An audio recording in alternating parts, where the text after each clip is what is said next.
Hi everyone, before the film starts I would like to make a request. I could really do with subscribers.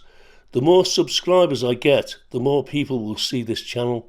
So I would really appreciate it if you would subscribe and hit the bell so you will get a notification on your phone and PC when a new film goes up. Thanks. The coronavirus is actually being used as a tool to silence us and to keep us apart from each other, because as time goes by we'll see that this coronavirus wasn't as serious as what they made it out to be, and not as many people have died as they thought would die, and a lot of the people who have died had coronavirus put down on the death certificate when they didn't actually die of coronavirus. This will all come out in the press, and it's starting to come out in the press now. So this is the situation, but YouTube are using this to silence people and to shut people down. David Icke's lost his YouTube account. He was shut down. He had nearly 1 million followers, 1 million subscribers. You know, he looked upon as a conspiracy theorist, but was he? I believe he was telling a lot of truth, and this is the way things are. You can't have your opinion now. If it goes against what YouTube says, they'll shut you down. You haven't even got a voice. I mean, it's unbelievable that the people who run YouTube are doing this.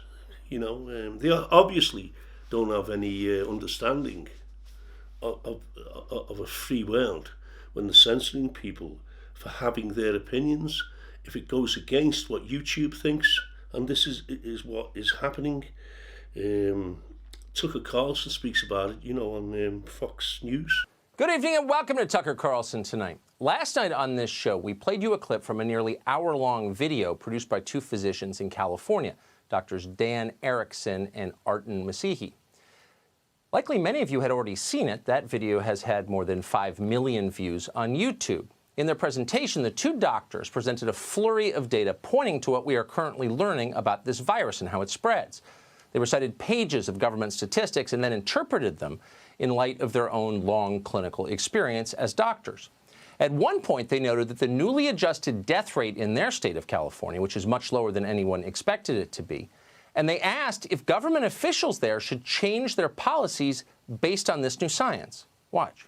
We've seen 1,227 deaths in the state of California with a possible incidence or prevalence of 4.7 million. That means you have a 0.03 chance of dying from COVID-19 in the state of California. 0.03 chance of dying from COVID in the state of California. Does that necessitate sheltering in place? Does that necessitate shutting down medical systems? Does that necessitate people being out of work? So whatever your view of the mass quarantines, and maybe you're enthusiastically for them, the questions you just heard are valid questions. In fact, they're critical questions. We should all be asking those questions, including and especially our policymakers.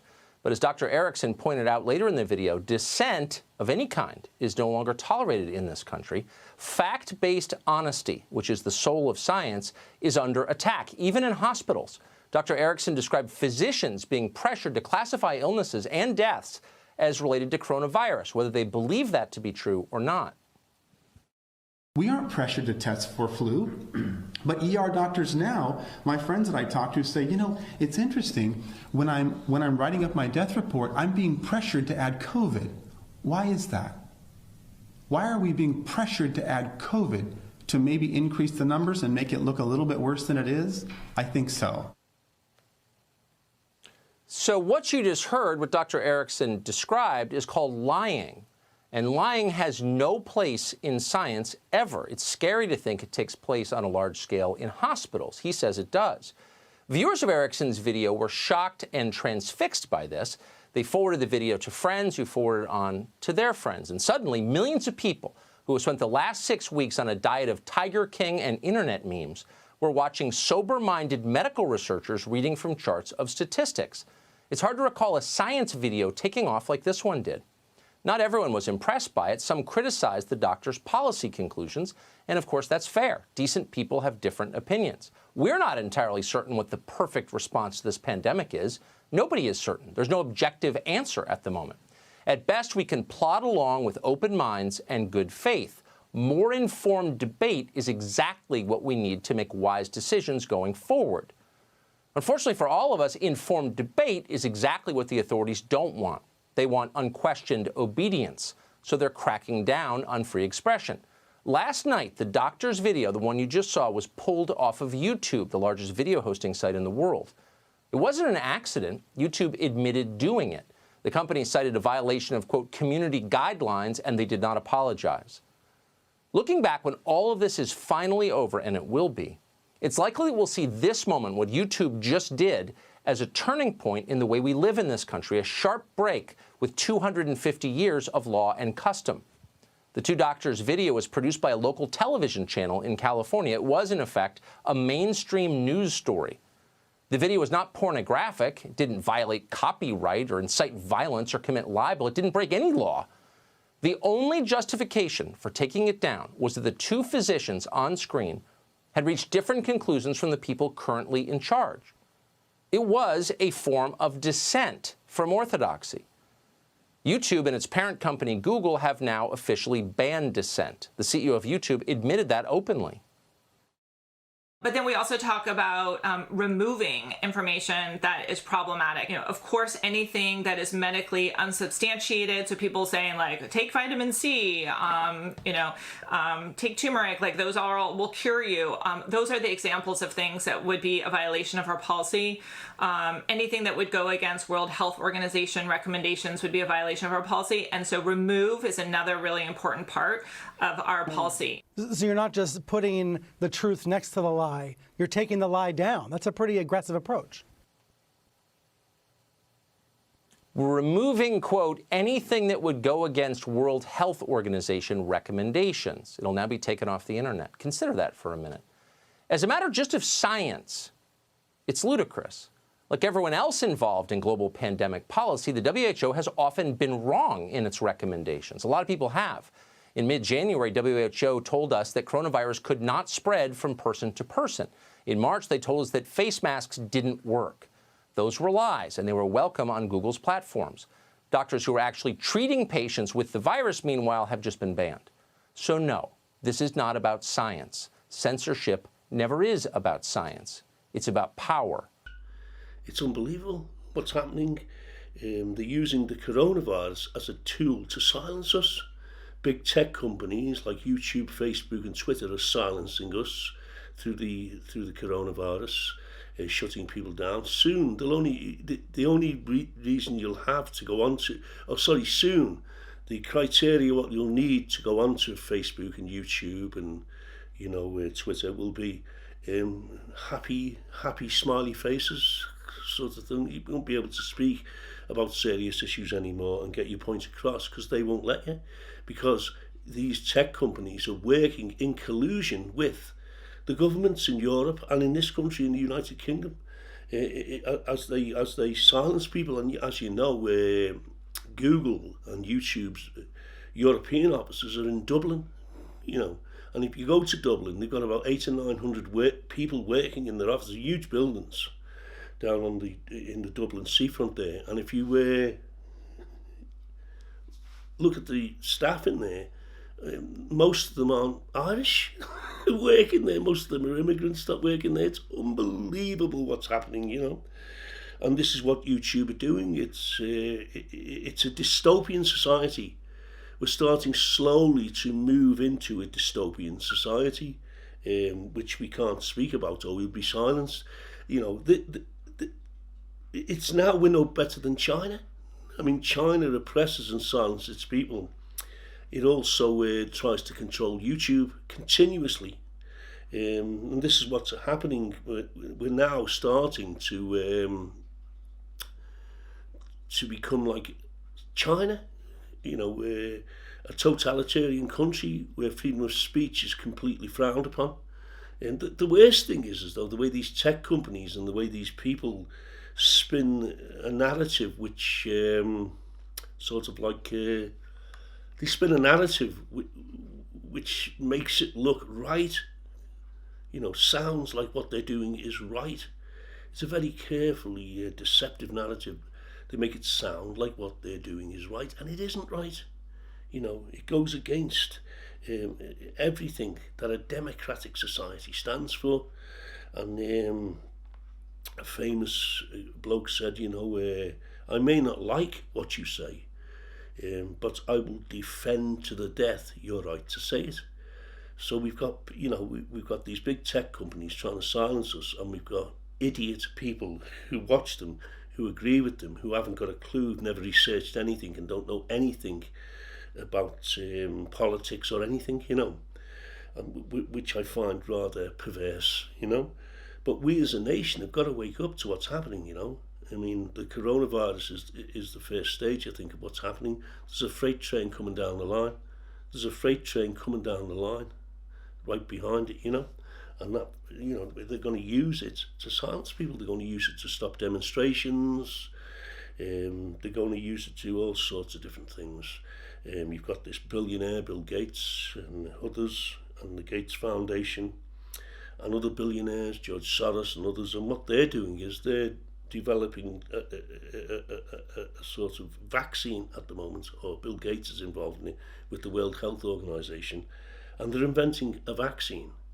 And a lot of people are, you know, concerned about the vaccine, because it looks like Bill Gates wants this vaccine and the WHO want this vaccine to be mandatory. In other words, everyone in the world has to take this vaccine, or, you know, it'll be against the law, you know. It's unbelievable, isn't it?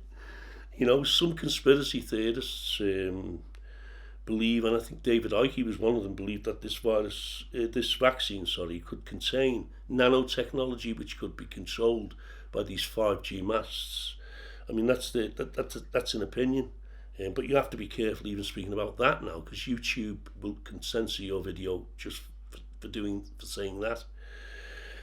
So, you know, what's the point of going onto YouTube? I mean, you can't say anything on there. It'll end up where everyone will just transverse over to VK, which is a Russian sort of hosting site similar to YouTube, or, you know, BitChute. That's another video hosting site. There are other search engine sites as well, similar to Google, because Google's censoring everything as well, you know. So there are other sites similar to Google, which and the main one is duckduckgo.com. Go to duckduckgo, and students now are already starting to do this, because I've spoken to them. Students are doing dissertations who need to look at people who are talking, being critical about things. They mainly go to DuckDuckGo now. They still go to YouTube. It's still on YouTube, but sometimes it's hard to find things on YouTube that are what YouTube would deem to be too controversial, with a TOO, too controversial. So you have to go over to DuckDuckGo to get another sort of pretext on things, you know, because YouTube are just blocking things, and it's unbelievable. And I don't know why YouTube are doing it, because they can't control the internet. China can't control the internet. They're trying to stop their people from watching it. But the Chinese are very clever people. They just get around what the government tells them to do, is trying to do, and they're still watching YouTube and watching everything. You know, the Chinese can't really stop them. And that's the way the internet has been designed. This internet, you know, it's come from outer space. This internet, it can't be sort of controlled. It can't be censored, because if Google starts censoring, people will just go to Google are censoring, as we know. Google and own YouTube. They bought YouTube out in 2006. But people will just go over to these other service providers, these other social platforms, and if they start censoring, they'll just go somewhere else. In other words, the internet branches all over the place. You block that off, another one branches. You block that off, another one branches, and it's like a spider's web. It just keeps going out and out and out, so they can't really control it, and it's impossible. Because you've only got to put a server up, and you're in business. You can create a search engine if you put a server up. You can put a server up somewhere in Alaska or somewhere, nobody would ever find it. And this is the thing what they do. This is what people do. What truth seekers are doing. They're having to do this. Some people are creating their own websites, like Gemma O'Doherty with GemmaO'Doherty.com. She's fighting against what's going on in Ireland with this coronavirus. Now people are being sort of locked down and isolated in their homes, and now the police over there, the Garda, are literally harassing people over there, and they're doing the same here. It's getting the same here now. They're using the police force as agents of the state to harass people. The police are there to protect us, but the governments are using them as agents of the state. They're using them as elements of harassment and elements of oppression. They're oppressing us, So we're having our freedom of speech taken away. We're having the right of assembly taken away. Because the governments are using, the coronavirus and other things as a means to do that. They're using it doesn't just stop there, it's in our communities as well. It doesn't just stop at central government level, it's in our communities. The councils who work in collusion with central governments are oppressing us in our communities by putting structures into place, to silence us in our communities through fear.